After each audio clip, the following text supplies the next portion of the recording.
la foi. Et encore, il faut marcher. La Bible dit ceci.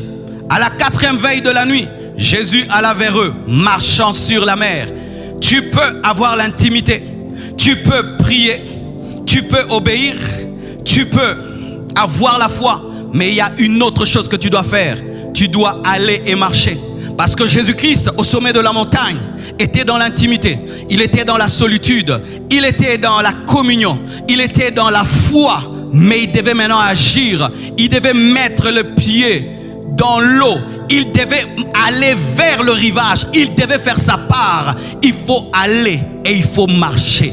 Il faut aller et il faut marcher. Pourquoi? Parce que dans ta destinée surnaturelle, il y a la part de Dieu et il y a ta part. Et ta part, c'est d'aller et de marcher.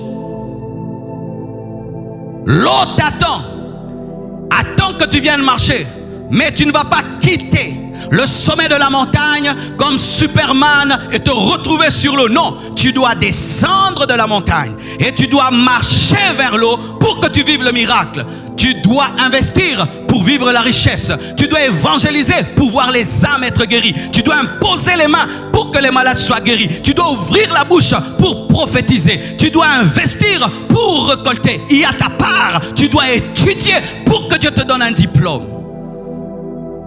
Le problème des chrétiens, ils veulent le surnaturel, mais ils ne veulent pas aller, ils ne veulent pas marcher. Dieu va tout faire, Dieu va tout faire, Dieu va tout faire. Non, non, non, ce sont les pieds de Pierre qui ont marché sur l'eau. Ce n'était pas les pieds de Jésus, et c'était les pieds de Jésus qui avaient marché sur l'eau. Ce n'était pas les pieds du Père. Tu dois marcher, tu dois faire ta part. En train d'attendre le surnaturel, mais dans la paresse. En train d'attendre le surnaturel, les bras croisés. En train d'attendre de marcher sur l'eau, comme des paralytiques, alors que tu as des jambes. Combien de gens jusqu'à leur mort, vous ne vivrez jamais ce que Dieu vous a promis, parce que vous avez oublié que vous devez marcher. Vous devez aller vers vos défis. Vous devez aller vers Goliath.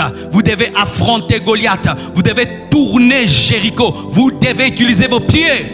Dieu t'a appelé à un ministère pastoral, mais tu ne veux pas travailler la parole. Comment tu vas bien prêcher? Dieu t'a appelé à être évangéliste, mais tu n'aimes pas aller vers les âmes perdues. Comment tu vas vivre les miracles? Dieu t'appelle à toucher les sommets, mais tu n'aimes pas t'instruire et t'éduquer. Comment Dieu le fera? Tu dois aller et tu dois marcher.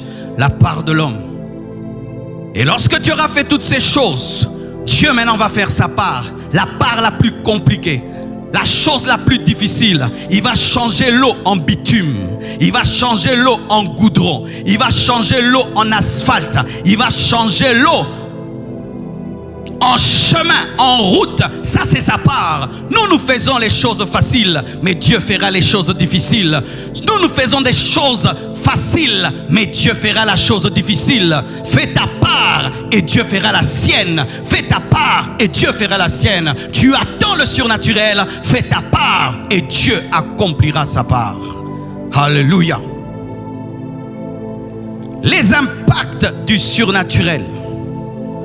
Voici ce qui va arriver lorsque le surnaturel va commencer dans ta vie. Et j'aimerais te prévenir. Vous savez, nous, on ne nous a pas trop prévenus de ce que le surnaturel allait amener. On s'attendait au surnaturel, mais on ne nous avait pas dit tout ce qui allait venir. Et je préfère te dire toute la vérité. Lorsque Jésus-Christ est en train de prier au sommet de la montagne, et qu'il est en train de se consacrer au sommet de la montagne, et qu'il est seul au sommet de la montagne, oh, il ne pouvait savoir dans sa dimension humaine, il ne pouvait savoir, mais dans sa dimension divine, il le savait. Mais pour ta part, lorsque tu es en train de chercher Dieu et tu te sanctifies, tu marches dans la crainte de Dieu, tu recherches l'intimité avec le Saint-Esprit et tu crois que Dieu fera des grandes choses dans ta vie, il y a une chose que tu ne sais pas, c'est que lorsque tu vas commencer à marcher sur le surnaturel, il y a des hommes qui vont t'appeler fantôme, il y a des hommes qui vont t'appeler magicien, il y a des hommes qui vont t'appeler occultiste, il y a des gens qui vont commencer à t'appeler faussaire, alors que tu es en train de vivre une promesse de Dieu. Alors que tu viens de la montagne, de la sainteté, de la crainte de Dieu, mais des ignorants vont dire que tu viens de la maison du diable, que cette montagne n'était pas une montagne de sainteté, c'était une montagne satanique. Voici les choses qui arrivent, des calomnies, des calomnies. Lorsque tu vas commencer à opérer dans le surnaturel, on t'appellera magicien par les ignorants, par les religieux qui sont habitués à des choses qu'ils maîtrisent, alors que Dieu opère dans des choses qui choquent l'intelligence. Les gens vont dire que tu chasses les démons par Belzéboul. Les gens vont dire que tu amènes une nouvelle doctrine. Pourquoi? Ils sont habitués à ce que l'homme ne marche pas sur l'eau. Et si toi tu marches sur l'eau, tu amènes la différence, tu seras calomnié. Sur le surnaturel amène des calomnies dans la vie des hommes naturels, dans la vie des religieux, dans la vie des ignorants. Le surnaturel effraie les religieux. Ils ont poussé des cris et ils ont dit qu'il était fantôme. Le surnaturel amènera les hommes à t'insulter, à te traiter de fantôme, de magicien, de voleur. On dira des choses, on dira même que tu es fou parce que tu crois en un Dieu invisible. Le surnaturel amènera les incrédules à être effrayés. Et aussi, le surnaturel fera que tu sois au-dessus de la mêlée. Alléluia. Le surnaturel fera que tu seras au-dessus de la mêlée. Ce qui effraie les autres ne t'effrayera pas. Pendant que tremble devant la pandémie, toi tu n'auras pas peur de la pandémie. Il n'a même pas peur de mourir parce qu'il sait que s'il meurt, il ira au paradis. Un homme surnaturel, alors que les flots sont en train d'effrayer Pierre, lui n'est pas effrayé. C'est ça les bénéfices, les impacts du surnaturel. Les impacts du surnaturel, Dieu fera de toi un modèle. Car Pierre, lorsqu'il a vu Jésus-Christ marcher sur l'eau, il a dit: je veux aussi marcher comme toi. Les hommes vont t'imiter, ils voudront parler comme toi, marcher comme toi, vivre la vie que tu vis avec Dieu. Dieu fera de toi un leader, un enseignant de la foi, un enseignant de la vie surnaturelle. Car lorsque Pierre est tombé, lorsque Pierre a commencé à s'enfoncer, Jésus est venu l'enseigner la foi. Il ne faut pas douter, il faut croire. Dieu va faire de toi un professeur de la foi, un professeur de la communion avec le Saint-Esprit, un professeur de la sanctification, un professeur de la marche avec Dieu, comme Jésus-Christ l'est devenu pour Pierre. Alléluia. Et il y a une chose que j'aime dans ce passage, c'est que ces mêmes personnes qui ont appelé Jésus-Christ fantôme ont dit: nous voyons que tu es le Fils de Dieu, et ils ont commencé à l'adorer. Toi, tu ne seras pas adoré parce que tu n'es pas Jésus, mais tu seras respecté. Ceux qui t'ont appelé fantôme, demain vont t'appeler homme de Dieu. Ceux qui t'ont appelé fantôme vont t'appeler fils de Dieu. Ceux qui t'ont appelé sorcier vont dire: tu es un homme de prière. Ce n'est qu'une question de temps, mais persévère et continue dans la dimension surnaturelle. Et ceux qui t'appellent fantôme aujourd'hui vont dire: tu es réellement un enfant de Dieu, tu es réellement un serviteur de Dieu. Et j'aimerais vraiment parler aux serviteurs de Dieu. Aujourd'hui, il y a un très grand combat contre les hommes de Dieu qui émergent, contre les hommes de Dieu qui percent, contre les hommes de Dieu qui se différencient en dépit des temps et des circonstances, qui continuent à percer. Et on les appelle des fantômes, des magiciens, des occultistes. Continue ta route, continue à marcher sur l'eau. Ils finiront par changer d'avis. Et ceux qui t'ont appelé fantôme vont dire que tu es fils de Dieu, que tu es serviteur de Dieu. Continue la route et continue à engendrer des disciples du surnaturel, des disciples de Jésus-Christ, des disciples de la foi, des disciples de la prière. Jésus-Christ a transformé ces hommes qui l'ont appelé fantôme, et ils ont reconnu qu'il était le Fils de Dieu. Les bénéfices et les impacts de la vie surnaturelle. Alléluia. Et aussi, mes frères et sœurs, nous voyons que lorsque tu vis des tels combats, parce que tu opères dans le surnaturel, il faut que tu fasses trois choses. Tu dois affirmer ce que tu es et ce que tu as, et tu dois défendre ta dimension surnaturelle. La Bible nous dit que lorsque Jésus-Christ marchait sur l'eau et qu'on l'a appelé fantôme, qu'est-ce qu'il a dit? N'ayez pas peur, c'est bien moi. N'ayez pas peur, c'est bien moi. Ne m'appelez pas fantôme, je suis Jésus. Qu'est-ce qu'il faut faire lorsque tu vis dans le surnaturel et que les hommes ne comprennent pas? Affirme ce que tu es. Je ne suis pas un fantôme, mais c'est bien moi. Affirme ce que tu es. Affirme ce que tu as. C'est pourquoi lorsque dans la chambre haute, les disciples ont commencé à parler en d'autres langues et qu'il y avait des bruits, les hommes sont venus, ils ont dit quoi? Ils sont remplis de vin. Pierre, qu'est-ce qu'il est venu? Il a dit, nous ne sommes pas remplis de vin, mais nous sommes remplis de l'Esprit. C'est l'accomplissement de la prophétie de Joël. Affirme ce que Dieu t'a donné. Affirme ce que tu es. Ne renie pas ce que tu es, parce que les hommes ne te comprennent pas. N'abandonne pas ton appel, parce que les hommes ne te comprennent pas. Ne renie pas le Saint-Esprit, parce que les hommes l'appellent vain. Ne renie pas ta dimension, parce que les gens l'appellent fantôme. Ne renie pas ce que Dieu a fait de toi, parce que les hommes ne comprennent pas. Car ces mêmes hommes qui disent que tu es ivre de vin, eux-mêmes après vont recevoir Jésus-Christ comme Seigneur et Sauveur et vont accepter d'être baptisés d'eau et de recevoir le baptême de l'Esprit. Le problème, c'est que des fois, les hommes qui opèrent dans le surnaturel lâchent trop vite.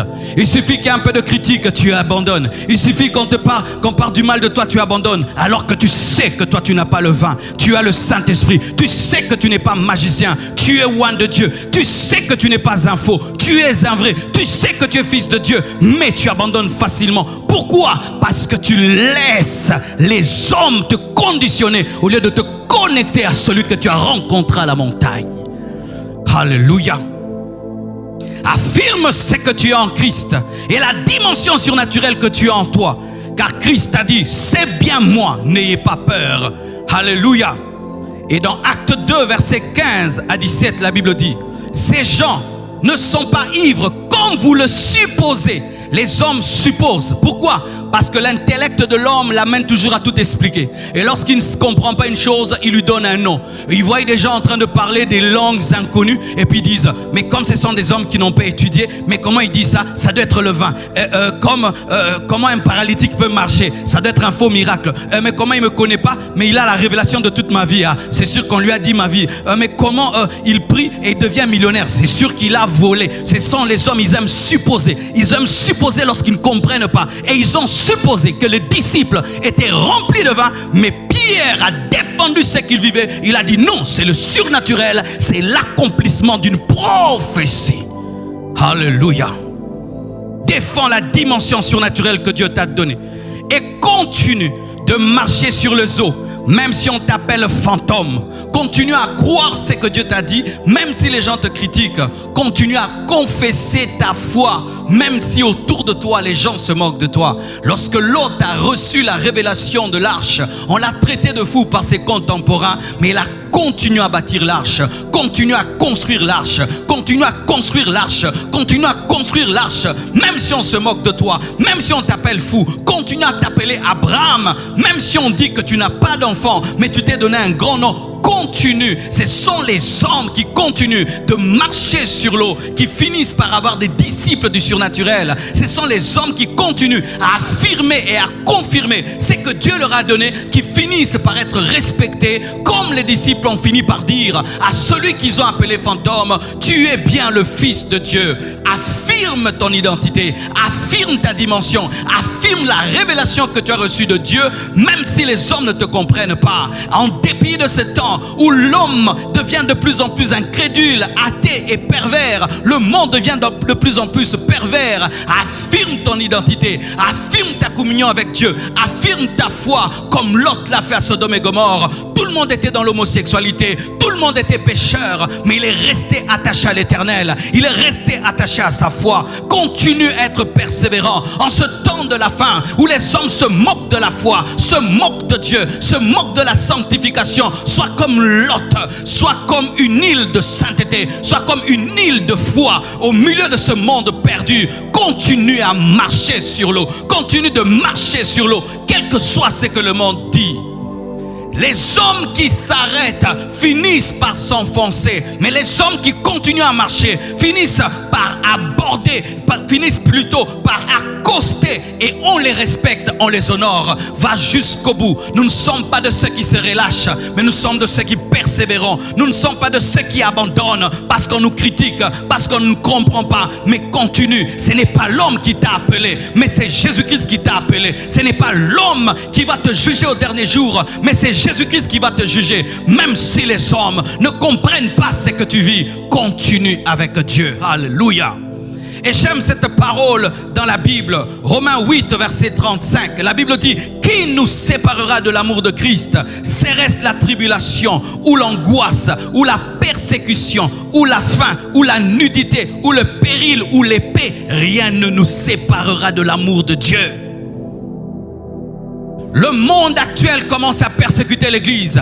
Et beaucoup de chrétiens qui pensaient que la vie chrétienne n'était faite que de confort commencent à abandonner. Certains même abandonnent parce que les églises sont fermées. Ils ne pouvaient s'attendre qu'un jour les églises soient fermées. Mais ceux qui connaissent Dieu ne seront jamais arrêtés par le confinement, ni par le déconfinement, ni par le reconfinement. Rien de cela ne pourra les toucher. Qu'on confine le monde, qu'on le déconfine, qu'on le réconfine encore, ces personnes seront toujours attachées à Dieu. Lorsque tu as goûté au surnaturel, lorsque tu as goûté à Jésus-Christ, rien ne peut plus te séparer de son amour. Que le monde devienne de plus en plus athée, incrédule et s'oppose à l'Église de Dieu, rien ne pourra te séparer. Nous sommes en un temps où les chrétiens doivent être persévérants, doivent être déterminés, quel que soit ce que les hommes disent. Aujourd'hui on se moque de la foi. Aujourd'hui on se moque des hommes qui prient. Prier est devenu une honte. S'attendre à un Dieu invisible est devenu une honte. Même dire Jésus-Christ,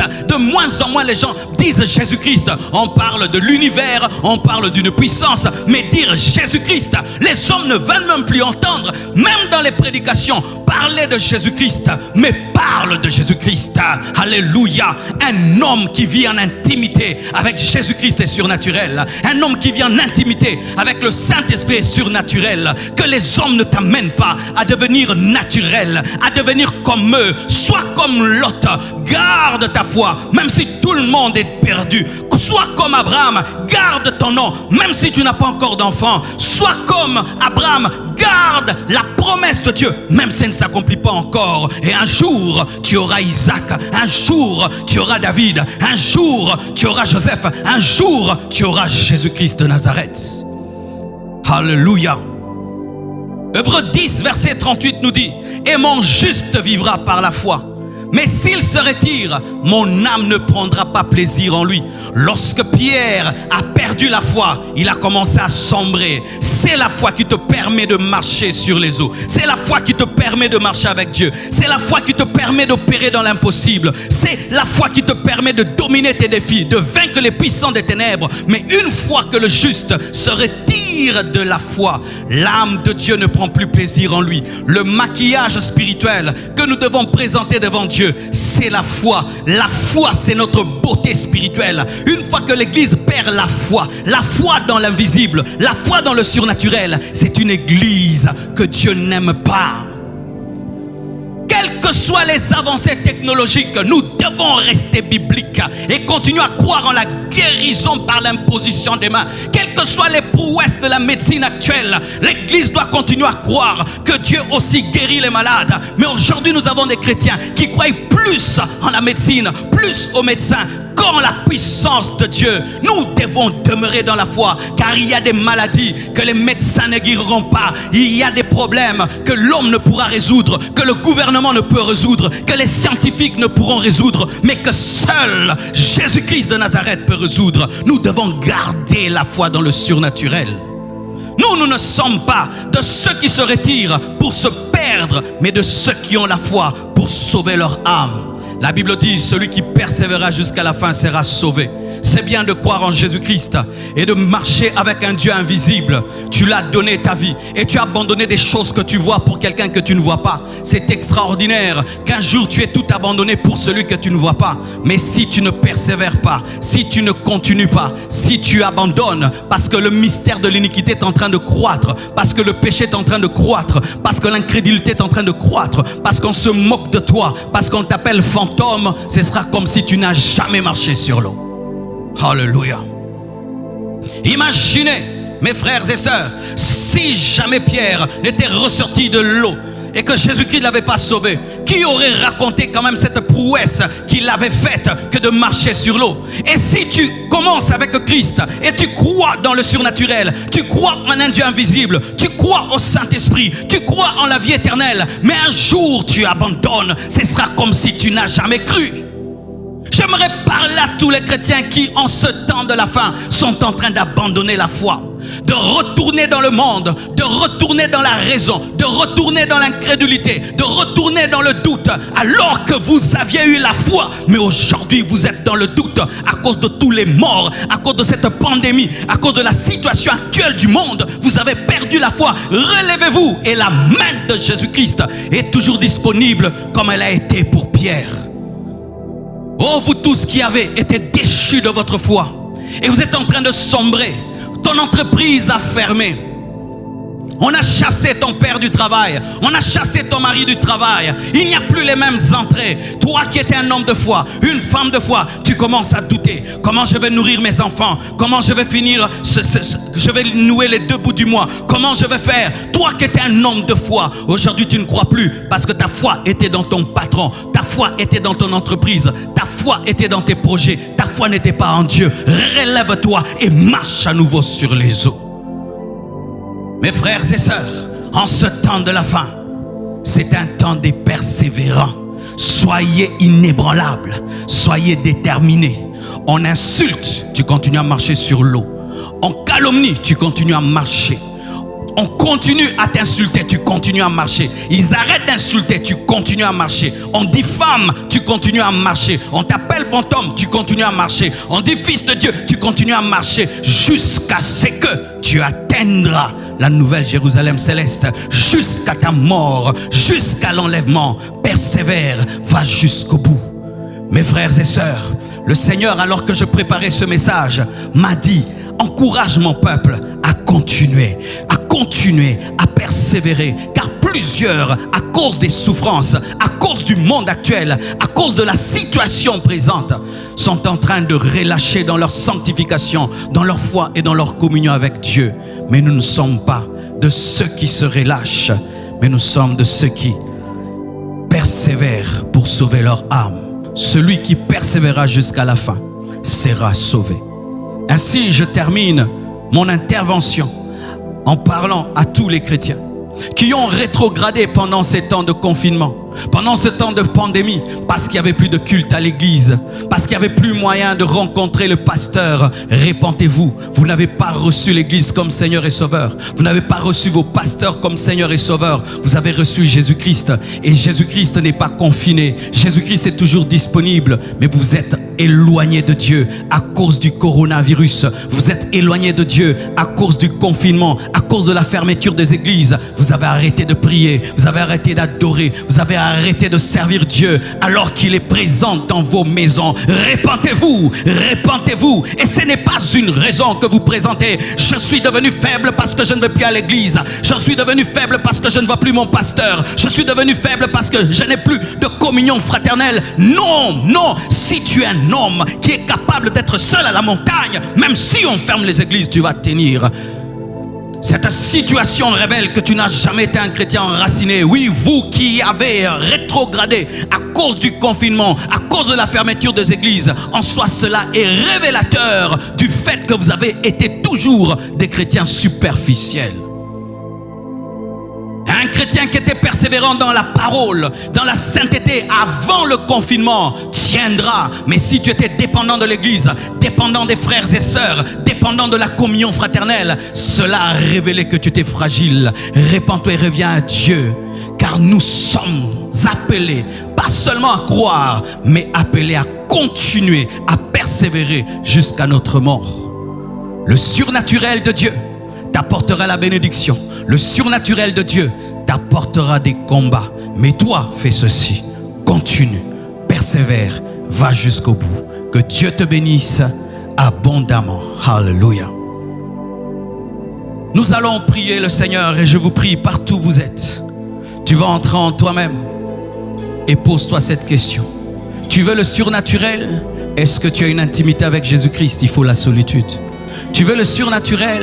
Est-ce que tu as la montagne de l'obéissance? Tu veux le surnaturel? Est-ce que tu as une vie de prière? Tu veux le surnaturel? Est-ce que tu as la foi? Tu veux le surnaturel? Est-ce que tu as agi, tu as marché, tu as fait ta part? Et à vous tous qui vivez le surnaturel et vous êtes persécutés, est-ce que tu as commencé à te lasser, à te fatiguer parce qu'on t'insulte, Parce qu'on te traite de tous les noms, le Seigneur te dit de tenir ferme. Ô Dieu de gloire, je prie aussi pour tous ceux qui ont rétrogradé, pour tous ceux qui sont rentrés en arrière, tous ceux qui ont été déchus de leur foi à cause de la situation présente, qui ont commencé à faire comme tout le monde. Ô Père éternel, étends ta main. Relève tes enfants, relève tes serviteurs, relève toutes les personnes qui ont été touchées, affectées, impactées par cette situation.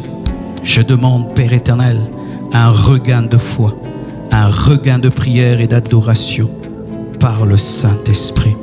Saint-Esprit de Dieu, je te prie d'aider cet homme, d'aider cette femme qui a perdu son audace, qui a perdu son identité, qui a commencé à douter, Seigneur, et même à haïr ce que tu as déposé. Je te prie, Père éternel, de te révéler. Je prie que tu entres dans la vie de celui qui est loin de toi, qui aimerait marcher sur les eaux du péché, les eaux du monde, mais qui n'a pas le pouvoir et la puissance. Jésus-Christ entre dans sa vie. Sauve-le. Je prie pour tous les malades qui croient que par l'imposition de mains, ils peuvent recevoir des miracles. Seigneur Dieu, quiconque suivra cette vidéo et qui est malade, je prie, Père éternel, mon Dieu, qu'un miracle lui arrive au nom de Jésus-Christ. Là où tu es, qu'un miracle t'arrive au nom de Jésus-Christ. Là où tu es, qu'un miracle t'arrive au nom de Jésus-Christ. Je prie, Père, pour tous ceux qui ont des problèmes financiers, matériels, qu'un miracle leur arrive au nom de Jésus-Christ de Nazareth. Je prie pour tous ceux qui ont des problèmes dans leur maison, dans leur foyer, qu'un miracle leur arrive au nom de Jésus-Christ de Nazareth. Je prie, Seigneur, pour tous ceux qui désirent te servir dans le surnaturel, dans la puissance, qu'un miracle les arrive au nom de Jésus-Christ de Nazareth. Père éternel, glorifie ton nom, manifeste-toi et que l'on sache que tu es Dieu. Au nom de Jésus-Christ, j'ai ainsi prié et reçu. Amen. Que Dieu vous bénisse abondamment. De tout cœur, je crois que Dieu vous a parlé. Continue, persévère et Dieu sera toujours au rendez-vous. Merci.